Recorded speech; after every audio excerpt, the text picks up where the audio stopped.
عزت مخامخ کوي نن زما او ستا بچان د دې خبرو سره مخامخ دي عزیزانو. یعنی دا ما یو مثال درکړي چې یو سړی رکشه را لوټ کړي، بل مثال مې درکړه د یوسف جان غورو رکشنۍ بچی ده، هغه هم په شیشه و په ایسو په کرسټلو په چیچې اخته ده. موږ به څه چم کوو؟ څومره په اربو روپۍ پنډونه چې دي هغه راځي د دې خبرو دپاره، بیا په خپلو کې سره تقسیموي، بیا هلته راولاړ سي عرضي دوه پارسل کښېږدي، لاندې نور شیان کښېږدي، ور واچي، بس وروره خوشحالي ده. او داسې منشیات یې وسوځل، داسې تاریاکو چرس یې وسوځل. نه نه، دا یو ټن ولو، په یو ټن کې مطلب راواخلو 100 کیلو یې وسوځل، نه سوی په خپل اپس کې بېرته سره خرڅ کړو. دا هغه ظالمان دي. یا موږ ته وایي تاسو پر د منشیاتو خبرې نه کوئ، زه پر منشیاتو کوم، زه د شرابو سره شروع کوم. الله د شرابو سره شروع کړی ده چې شراب د مابین ایستلي دي، دا نور غریبان په مخه راقصې دي. الله دې موږ ته هدایت وکړي. هر سړی چې نشه کوي الله دې د نشې څخه خلاص کړي. الله رب العزت دې د نشې په حال کې مرګ نه ورکوي. الله رب العزت دې په هغه حال کې مرګ نه ورکوي چې الله جل ناراضه یې، محمد رسول الله جل ناراضه یې. دا هغه سړی دی چې د چا یو زوی دی، ځوان زوی دی، هغه یې په نشه کې اخته کوي، ولاړې پلار مور په کار نه دی لیدلی. دا هغه ظالم دی چې د چا یو ورور د خوندو دا یې په نشو کې اخته کوي، د خوندو خپل ورور نه دی لیدلی په کال کال. ښه ښایسته ځوانۍ الله ورکړې دی، ولاړو در په در سو تباه سو او برباد سولو. د دې پوښتنه به موږ له چا کوو عزیزانو؟ تجارانو ته به خواست وکړو مه کوئ تجارانو، له الله معافي وغواړئ، الله به تاسو معاف کړي. او که نه په خدای دې مې قسم په ذوالجلال دې مې قسم، الله فرمایي، د الله رسول فرمایي، که تا د یو مسلمان کور ور خراب کړي، الله فرمایي زما ستا سره وعده ده زه به ستا کور در خرابوم، زه به ستا کور. ضروري نه ده چې ګوره څوک راولاړ شو د چا زوی ایرویني و چرسي و بل کوي، ضروري نه ده. صحیح سلو د چا کور لري چرس و افیون ور ورسول، تاریاک ور ورسول، نو د بل زوی یې واخیستې هغه یې نشهیي کوي، الله به د ده زوی نشهیي کوي؟ نه نه، الله به د بلې خوا به تا ته مشکل در جوړوي. د اکسیډنټ راواخله، د دماکې راواخله، د زلزلې راواخله، د بدۍ راواخله، د قتلو راواخله، ډېر صورتونه دي په هغو کې به الله رب العزت دا کورونه چې دي هغه تباه کوي. موږ به خواست وکړو چې کوم څوک دا شی خرڅوي، د الله رسول فرمایي، د الله رسول فرمایي که نشه ډېره یي که لږ هغه حرام، که نشه ډېره لري که لږ لري هغه حرام. کوم شی چې نشه لري هغه د شرابو رقم حرام دی، نور خوښه مې خپله ده. او بیا جبه خبره دا ده، تاریاکي سړی او نشهیي سړی علما فرمایي د دې یو نقصان او تاوان دا دی چې کله مري الله به کلمه په خوله نور ولي. یو مشر سړی وایي ما یو سړی ولیدی هغه مړ کېدی، چې مړ کېدی نو بیا موږ به ورته هلته کلمه ووایه لا اله الا الله، لا اله الا الله، د مرګ پر حال ده به دا ویلې اول یې ته وچښه بیا یې ماته راکړه، څه ته وچښه څه ماته راکړه. دا یې ژوند په دا تېر کړی ولو، د مرګ آخر پای انما الاعمال بالخواتیم هم پر دغه ځای باندې شو. صحیح سلو دا خلک دا چرسو ته ګر سره نشه وایي نه، همغه ډېر زورور چرسي ډېره 40 کاله چې څکۍ رالی راته وایي مولوي صاحب چرس یې راوکړول، والله را دم یې کړي، دا چرس والله را دم کړي. یعنی خبره دا د عاجزانو چې زما او ستا په معاشره کې موږ تر دې ځای راورسېدو چې موږ و ګناه ته ګناه نه وایو، و حرام ته حرام نه وایو، و ناجایزه ته ناجایزه نه وایو، و بدو ته بد نه وایو. په کومه معاشره کې چې دا تورې رالو تاسو بیا اندازه کوئ چې دغه معاشره به الله رب العزت د ټولو برایانو د ټولو پریشانۍ سره به الله رب العزت. عزیزانو خبره دا ده، د الله رسول فرمایي چې دا شراب نه دي، شراب دا الخبائث دی، یعنی هغه د خباثت جړ چې دی هغه شراب دی. بیا د الله رسول فرمایي وای دا شراب الفواحش دی، د فحاشۍ، د بیلارۍ، د بېدینۍ، د ګناو جړ چې دی هغه د الله رسول فرمایي دا شراب دی. او شراب هغه شی دی، عبدالله ابن عباس فرمایي که چا یو غړپ شراب وکړو 40 ورځې الله رب العزت د لمونځ نه قبلوي، 40 ورځې الله رب العزت د لمونځ چې دی هغه نه قبلوي. او بیا عجبه خبره دا د عزیزانو زما او ستا په وطن کې چې کله پر منشیاتو باندې مجلس کېږي په هغو کې شراب نه یادوي، چرس یادوي، تاریاق یادوي، شیشه یادوي، کرسټل یادوي، سمت بوند یادوي، دغسې نورې نورې نشې یادوي، چیش نه یادوي؟ شراب نه یادوي. ولې شراب چې دی هغه دا ځوانان، هغه مشران، هغه امیران، مالدار، وزیران، بل هغه یې څښي و هغه ته دوی نشه نه وایي، و هغه ته دوی حرام نه وایي، دوی و هغه ته حرام وایي چې داسې علاوه بل څوک هغه دوی حرام بولي. اصله خبره چې د هغه د شرابو شروع سوې ده، الله رب العزت شراب حرام کړي دي، هر شی چې نشه ولري هغه د شراب رقم حرام دي. خبره خلاصه ده، شراب حرام، د الله رسول فرمایي هر نشه اور شی دا د شرابو په حکم کې دی، چې نشه یې درلود هغه حرام دی. بس په دې کې نورې خبرې نه ځایېږي او نستا نه په دې کې مطلب نور مجلس چې دی هغه ایښول کېدلی شي. دا اوس کې هغه یوسف جان یو پروګرام کړی د پېښور یو ځوان دی، الله دې ارشاد لري، ډېر زبردست پروګرامونه کوي. هغه د یو پله لاندې یوه زنانه خپله خیمه و جومپړۍ ممپړۍ درولې ده دلته دا ښځه نو دا هم ده بیا بله هم ورسره ده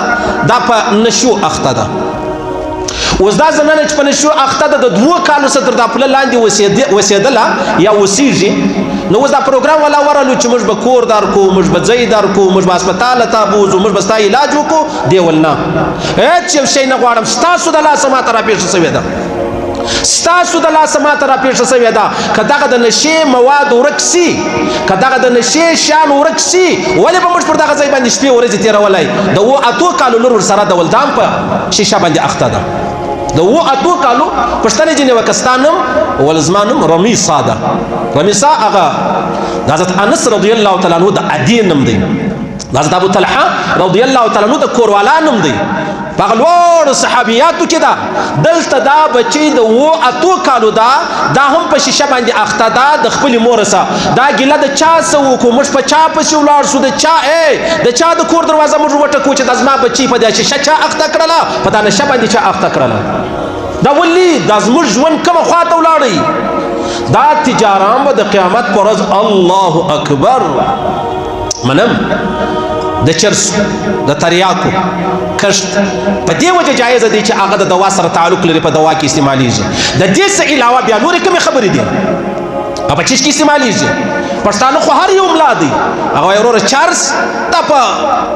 چیش کې استعمالیږي په دوا کې نو لہذا پروا نه لري تریاک دا په دوا کې استعمالیږي نو لہذا پروا نه لري کشت لہذا پروا نه لري اشه داته چې کومه سلسله و اقتصادي په مخه قصه دا ته پکشان ولا ترکیه کدا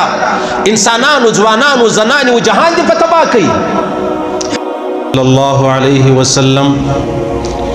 إن أحب الأعمال إلا الله الحب في الله والبغض في الله أو كما قال النبي صلى الله عليه وسلم عزیزانو د جناب نبی کریم صلی الله علیه وسلم ارشاد دی فرمایي چې د الله په دربار کې تر ټولو بهترین عمل چې دی نیک عمل هغه الحب فی الله والبغض فی الله د الله په خاطر له چا سره تعلق ساتل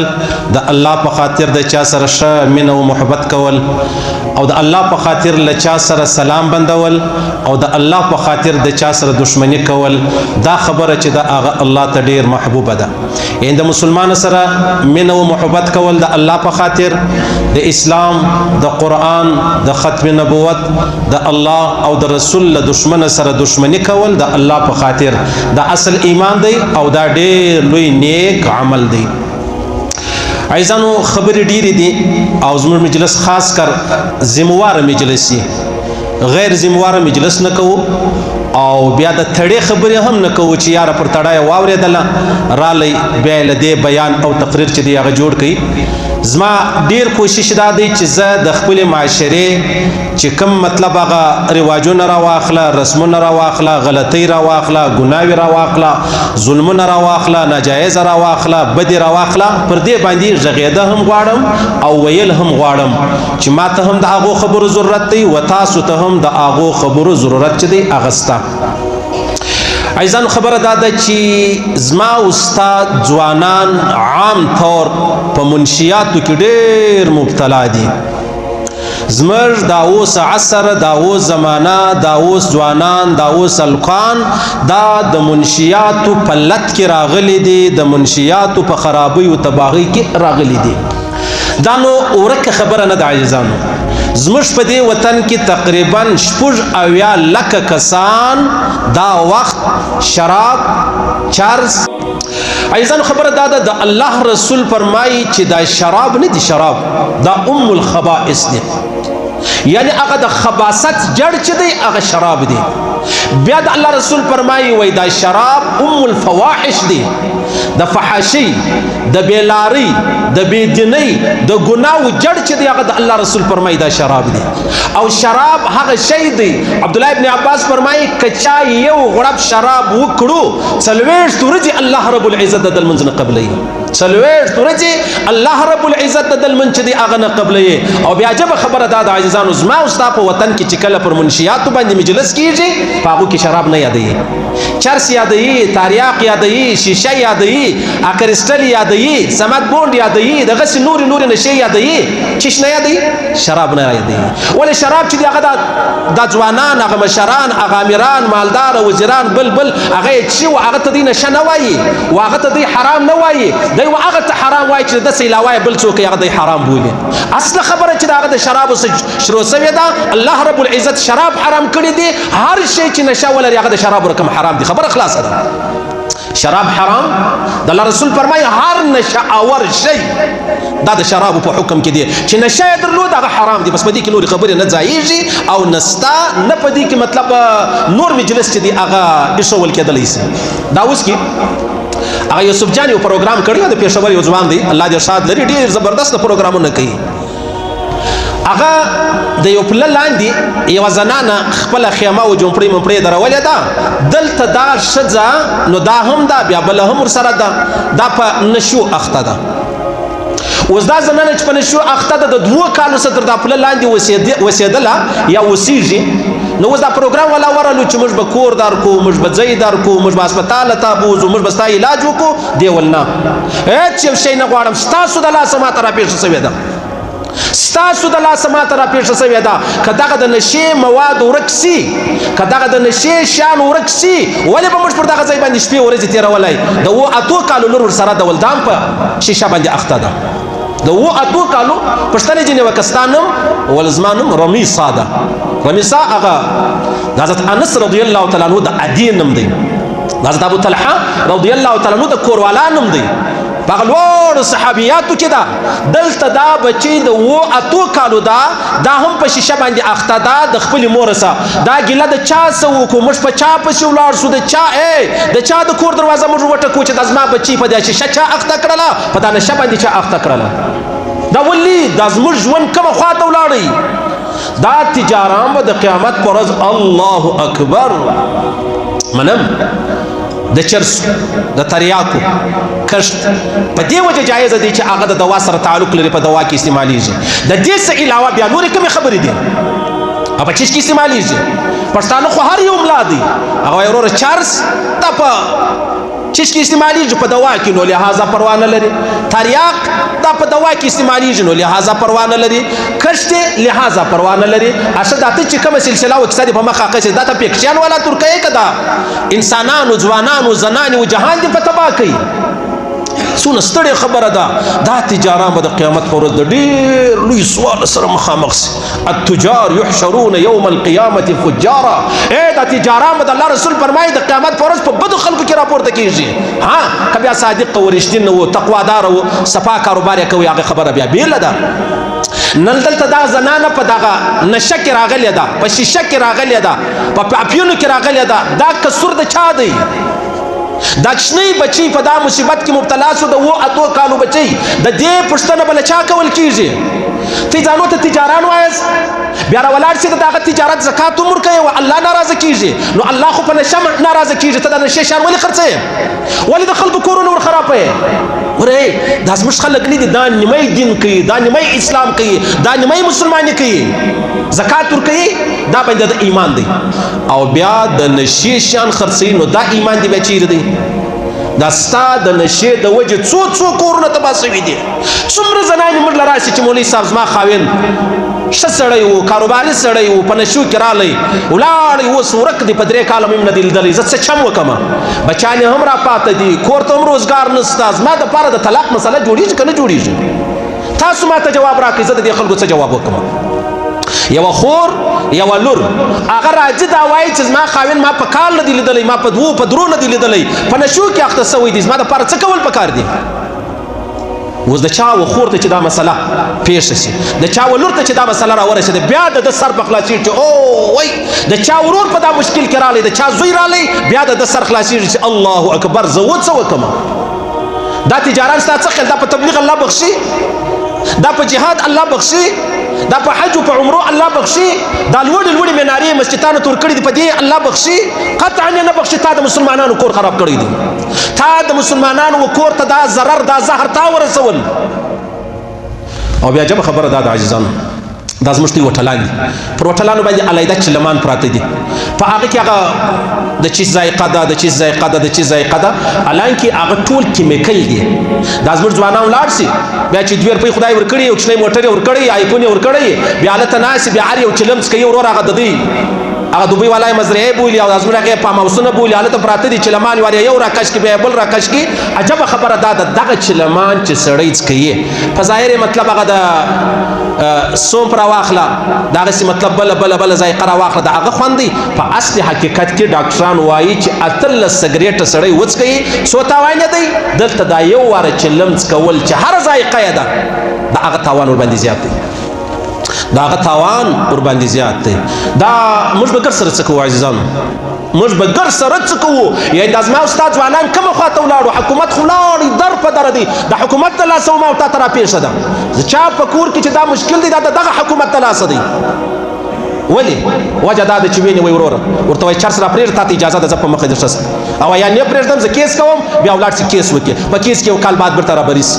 ما ته 2 ځوانان 2 وروڼه رامعلوم دي چې 25 کاله سزا چې دغه ورباندې ختلې او دواړه یتیمان هم دي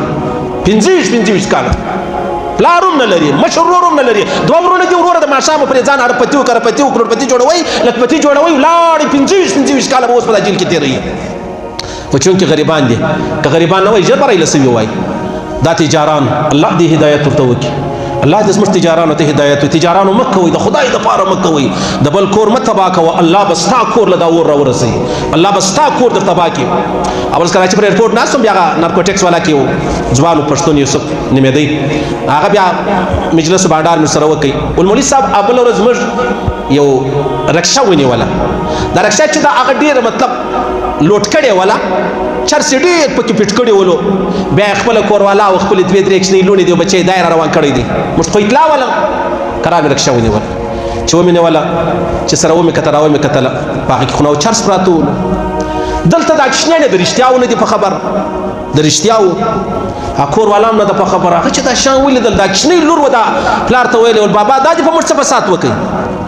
دا دې په موږ څه فساد وکړي بابا دا تا چیرې بیولو موږ تا نه ول چې فرق لرم بیا یم بیا مې دا پلار داسې راجلا کوي لوڼې او بچیان موږ پرېښول کني په قانون کې د پرېښولو ځای هم نه ولو موږ هغه خپله ورسول کور ته پلار مې بوتې جیل ښه دلته دا بابا د خپلې لور سره دونه ظلم کوي د خپلې سیاسرې د خپلې ښځې سره دونه ظلم کوي اشه د بل د کور سره بیا څه حال تاسو په دې قاچاقبرانو کې دا لونګۍ و دا موټر و دا بنګلي و فارم هاوس ته مه ګورئ د دې شاته وګورئ چې الله رب العزت د کومو مشکلاتو سره مخامخ کړی دي راسول مولوي صاحب دا نارکوټکس والا ته ویلې موږ د ښکاره کوو چا مطلب چرس تېر کړي دي چا په نس کې ایښي دي چا څنګه ښه محترم خلک یې ورور هغه چرس تېر کړي بیا موږ ګولۍ مولۍ دوا موا ورکړو بیا ولې سړی او ظالم ولې د ځان دونه دښمن یې دا زما او ستا معاشره نن دې ځای ته چا راورسوله عزیزانو ملایانو راورسوله تبلیغیانو راورسوله مجاهدینو راورسوله تجارانو راورسوله آیا که حکومت راورسوله تر ټولو لوی ذمواره چې دی هغه حکومت دی ولې ګوره په نالۍ کې ایرویني د دې پسې ځغلي نه یسي چې کوم څوک ایروین خرڅوي هغه ته غږ نه کوي ولې هغه روپۍ ورکوي و هرې تاڼې ته جلا روپۍ ورکوي هغه وایي ته خلاص یې ما زما او کار سره پرېږده دلته یو غریب دی وروره په جیب کې خاشه ورسره ده فورا یې ګرفتاره کوي ولاړ بیا پروت دی نه مور معلومه ده نه پلار معلومه ده نه وخت معلوم دی چې کله به دا راخلاصېږي دا ولې لوی تجاران کاروباریان د خلکو دا خیال دی چې الله ما ته هم دغسې تجارت را نصیب کړي ما دا مه وایه دا جهنمي دی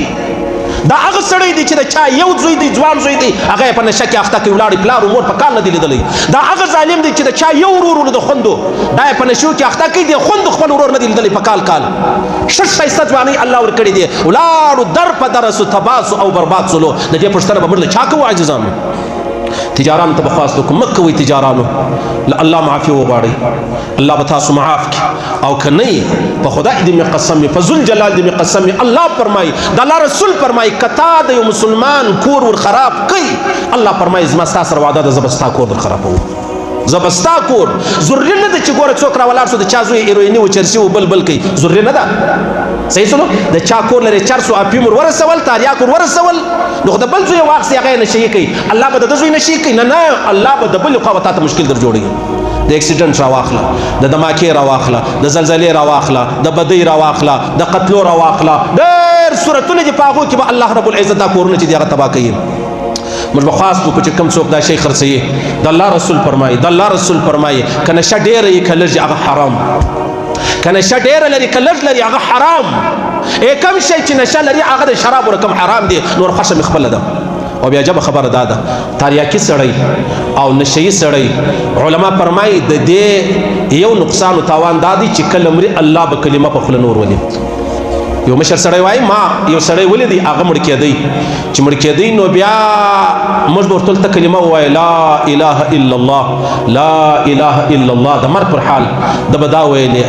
اول یې ته وچښه بیا یې ماته راکړه څه ته وچښه څه ماته راکړه دا یې ژوند په دا تېر کړی ولو د مرګ آخر پای انما الاعمال بالخواتیم هم پر دغه ځای باندې سو صحیح سلو دا خلک دا چرسو ته ګر سره نشه وایي نه هغه ډېر زورور چرسي ډېره د 40 کاله چې څکي رالی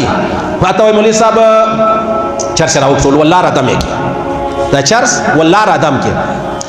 یعنی خبره دا د عاجزانو چې زما او ستا په معاشره کې موږ تر دې ځای راورسېدو چې موږ و ګناه ته ګناه نه وایو و حرام ته حرام نه وایو و ناجایزه ته ناجایزه نه وایو و بدو ته بد نه وایو په کومه معاشره کې چې دا تورې رالو تاسو بیا اندازه کوئ چې دغه معاشره به الله رب العزت د ټولو برایانو د ټولو پریشانۍ سره به الله رب العزت مخامخ کوي نن زما او ستا بچیان د دې خبرو سره مخامخ دي عاجزانو یعنی دا ما یو مثال درکړي چې یو سړی رکشه را لوټ کړي بل مثال مې درکړه د یوسف جان غورو رکشنۍ بچی ده هغه هم په شیشه و په ایسو په کرسټل په چیچي اخته ده موږ به څه چم کوو څومره په اربور په پنډونه چې دي هغه راځي د دې خبرو دپاره بیا په خپلو کې سره تقسیموي بیا هلته راولاړ سي عرضي دوه پارسل کښېږدي لاندې نور شیان کښېږدي ور واچي بس وروره خوشحالي ده او داسې منشیات یې وسوځل داسې تاریاکو چرس یې وڅکه وسوځل نه نه دا یو ټن ولو په یو ټن کې مطلب راواخیستو 100 کیلو یې وسوځل نه سوی په خپل اپس کې بېرته سره خرڅ کړلو دا هغه ظالمان دي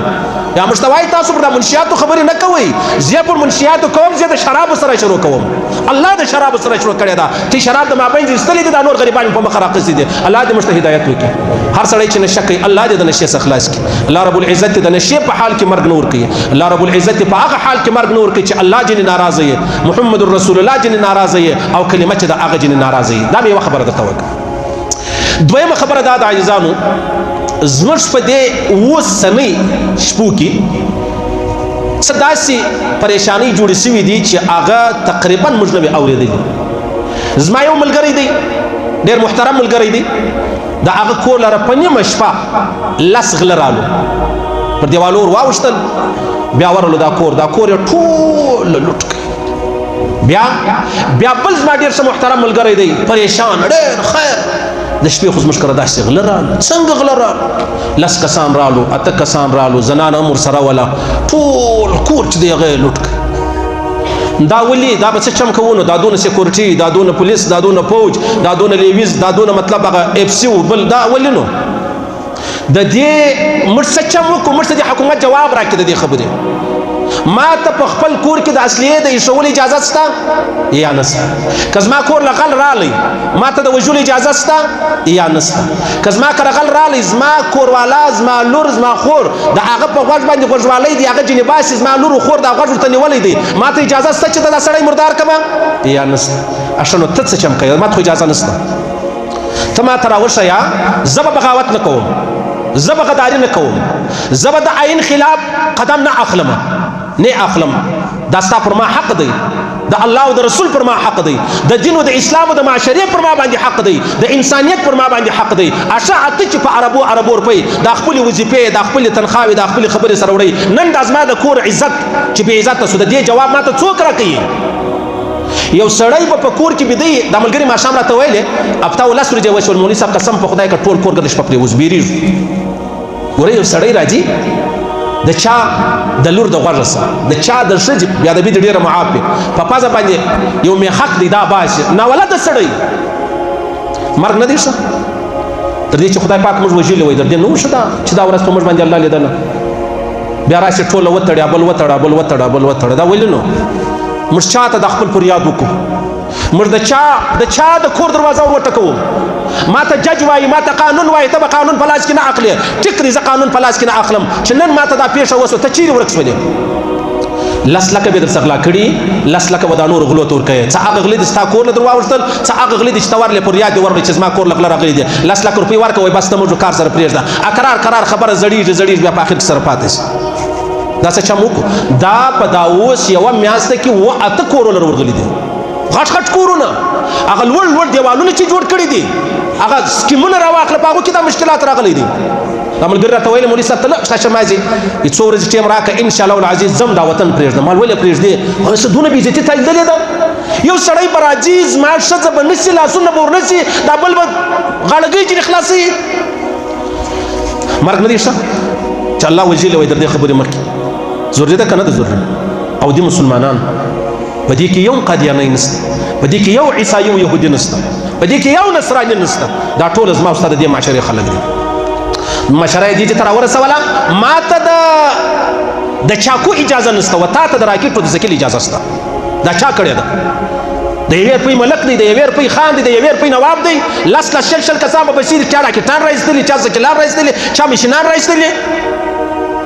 ته څه قصه لرې چې تا سل کسان په ځان بچی کړي دي و تا ته د شلو کلاشینکوفو اجازه شته و ما ته د یوه چاکو اجازه نشته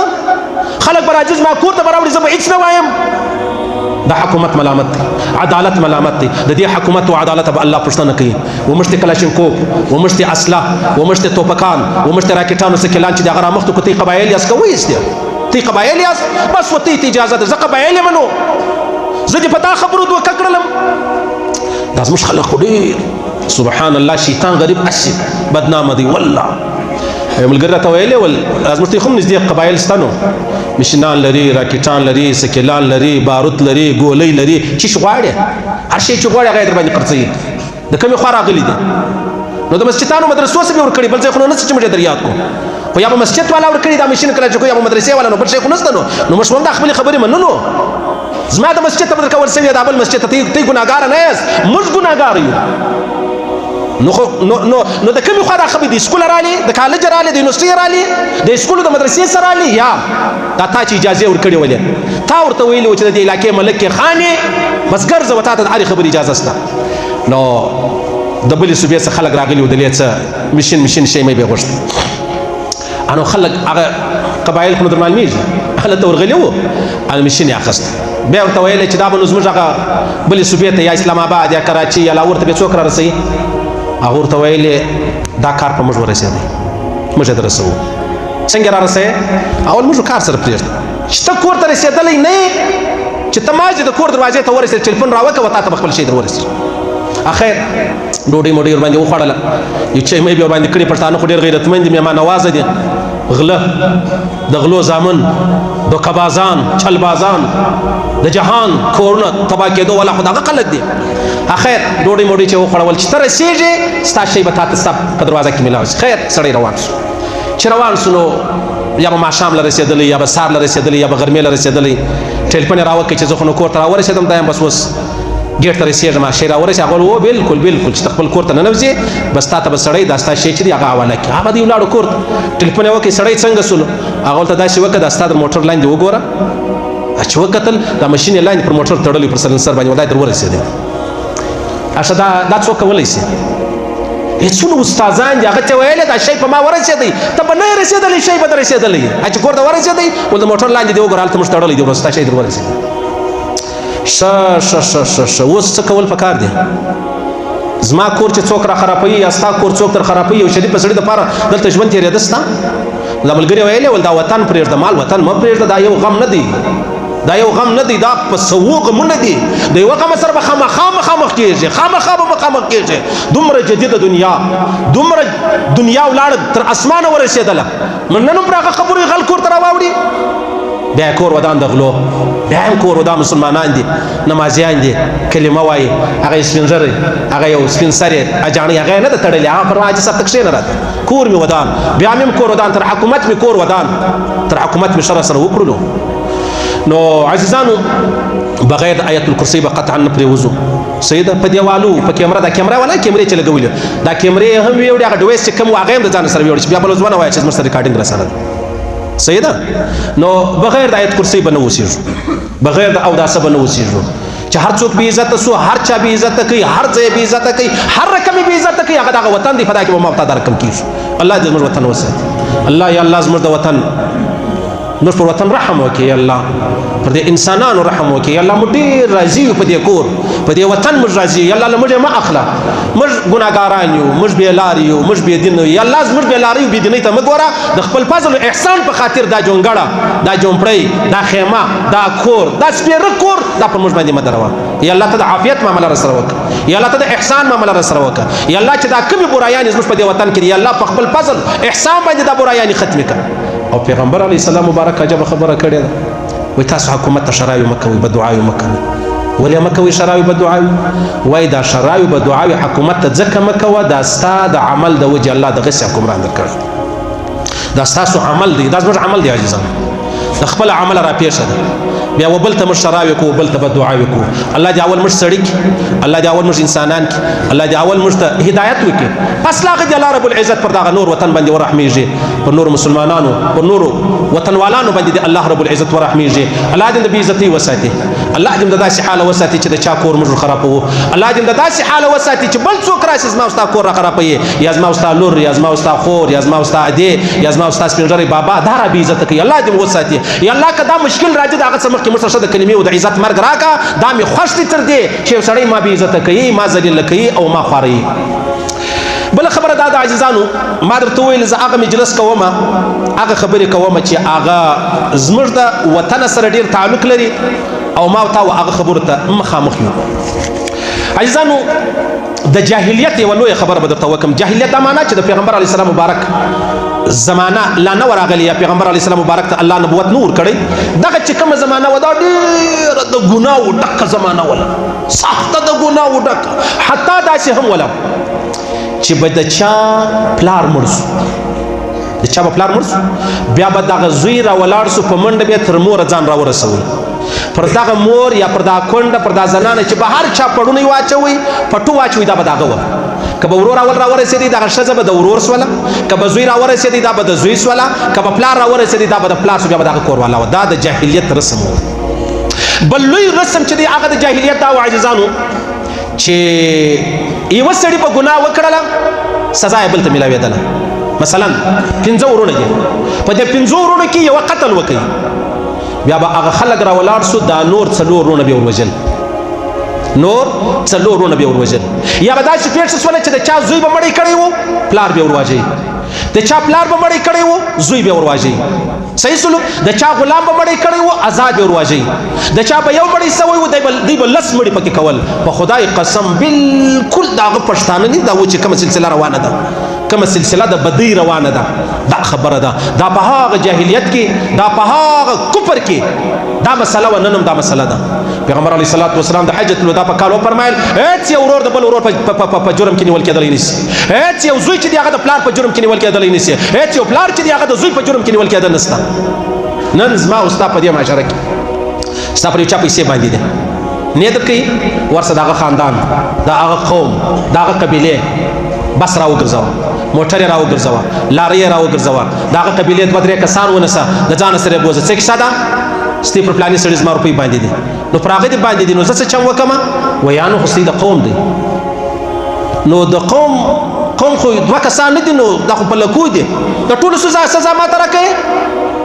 دا زما او ستا نن د دې معاشرې هغه لویه پریشاني دا ده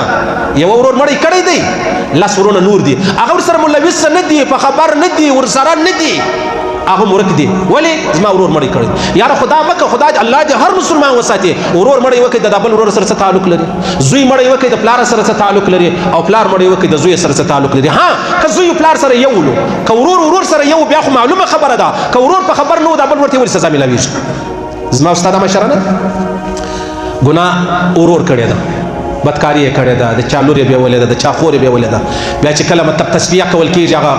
فیصله کول کېږي خانان ملکان نوابان بیا څه چم کوي دغه ورور چې کومه ګناه کړې ده د خور په بدله کې هغو ته ورکوي هغه ورته وایي ستا خور به راکوې لور به راکوې دونه ښځې به راکوې یاره ګناه ما کړې ده زما خور په دې کې څه قصور دی ګناه ما کړې ده زما د لور په دې کې څه قصور دی نو ګناه تا کړې ده په دې کې د لور د خور څه قصور دی ولې دا معاشره چې الله تبا کړله لویه بنیادي وجه دا ده عزیزانو لویه بنیادي وجه دا ده چې په دې کې تور سپین نه معلومیږي هسې ګټه وټه خبره ده لکه څنګه لکه مړی یو سړی وکړي بیا FIR پر بل سړي باندې کاټ کړي مړ یو سړی کړی دی اف آی آر پر چا کاټ کوي د پر ډرایور یې کاټ کوي د پر ګنمین یې کاټ کوي د پر محافظ او باډي ګارډ یې کاټ کوي د پر مطلب یو مزدور یې کاټ کوي دا ولې نو الله په عدالت کې خدا خبره نه ده زما ګناه به ماته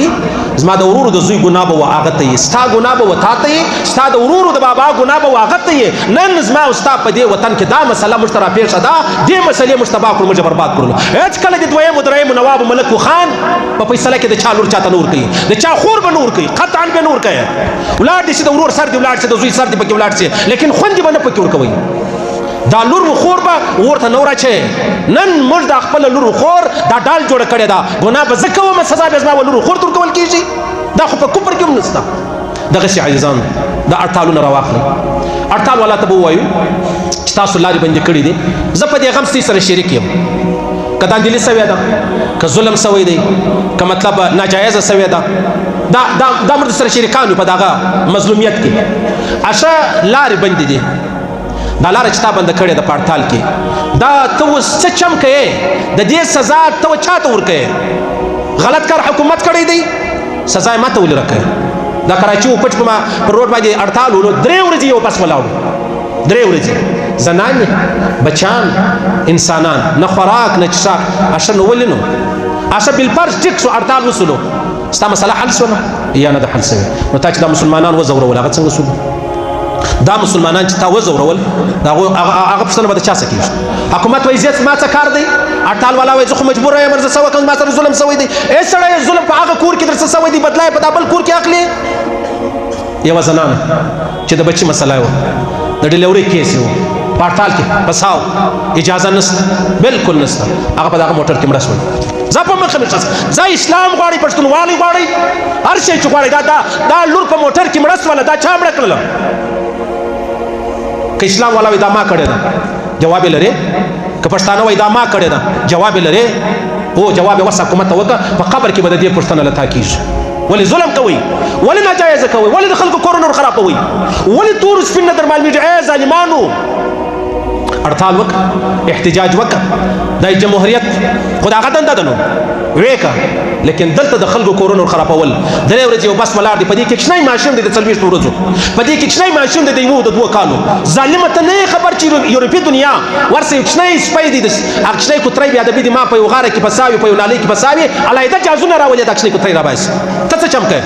دا خو سره ځان سمې نن زما استاد کوته دا خبر راغلی اړتال والا ته وایي ستې اړتال پای نه لري دا بیا کارو سره 15 بیا کارو دغه سلسله روانه ده اړتال والا ته وایي چې په هر نامه ته اړتال کوي دا ستا په اړتال کې باید چې سپینږیري مشران سپینږیري دی را روان وو لاره ورکړه که زوی ورسره دی زوی ورسره پرېږده ته دا ستا د خدمت لپاره دی که زنانه وه د زنانې خو بیا که سیاسر یې که سپین سري هغه ته به اجازه وي کشني ماشومان دي هغه ته به اجازه وي ایمرجنسي ده هغه ته به اجازه وي جنازه ده هغه ته به اجازه وي چا ورور د حج د عمرې ټیکټ کړی دی روان دی ایرپورټ له هغه ته به اجازه ورکوي که نه الله به مې در دې ذلیله هم کې تباه هم کې برباد هم کې در په دره هم کې او بې عزته به مې هم کې ګوره خو سبا به زه اړتال کوم خو ما ته به مې مشکل خدا نه خواسته راځي نه خو زه هم د اړتال والا یم په اړتال کې دا خبره سره وکړئ ته د ټولو مشرانو ته وایم اکه د اسلام دپاره یې اکه د پښتونوالي دپاره یې اکه د وطن دپاره یې اکه د علاقې دپاره یې په هر نامه چې دي هغو ته وایي تاسو استثنا پکې وکړئ سپین مشران بیماران ناجوړه کاغذان د ښکاره کراچۍ له روان یم دوا کوم مه کوه ما دا په منډه راخیستې دا سمري نو دا که مړ سو دا ستا پړتال نو چې بیا څنګه خبره ده د الله رسول به ویل ول تاسو د کافرانو سپینږیري نه دي په دې کار مه لرئ د کافرانو سپین سري زنان په دې کار ملري د کافرانو چې کوم ماشومان دي په دې کار ملري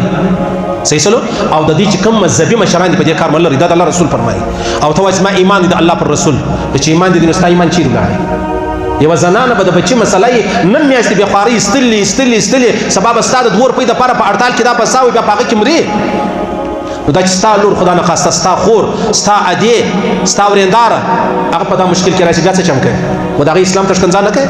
و د هغه پښتنو تشکنځا نه کوي و د هغه پښتونوالي تشکنځا نه کوي نو راسې دا خلکو ته به موږ خواست وکړو مه کوئ بیا به وشکنځاوي راپسې شروع کړي دا منافق دی دا خاین دی دا پلانی که منافق یم که خاین یم هر شی چې یم والله ستا ور دي کچ یم در وښیم چې دا خبره ظلم دی خوا بدوي چنجې بندوي ښکنځاوي کوي مور خور ښکنځوي هر شی چې کوي زه د دې اولس دپاره د دې مسلمانۍ دپاره د دې کلمې دپاره زه ولاړ یم زه به دا خبره وتا ته کوم که ته خوا بدی که مجلس کوې که سبا تنخوا بندی هر شی چې کوې ټول خبرو ته اجازه ده ته به د خلکو کورونه خرابوي موږ به تا ته څه نه وایو نه به کوو الله دې زموږ په وطن کې امن راولي الله دې زموږ مشکلات لرې کړي الله دې زموږ پریشانۍ لرې کړي بله خبره دا ده عزیزانو د الله رسول فرمایي كثير لولا أن أشق على أمتي لأمرتم بالسواك عند كل صلاة رواه مسلم البخاري د الله رسول فرمایي که زما پر امت مشکله نه وای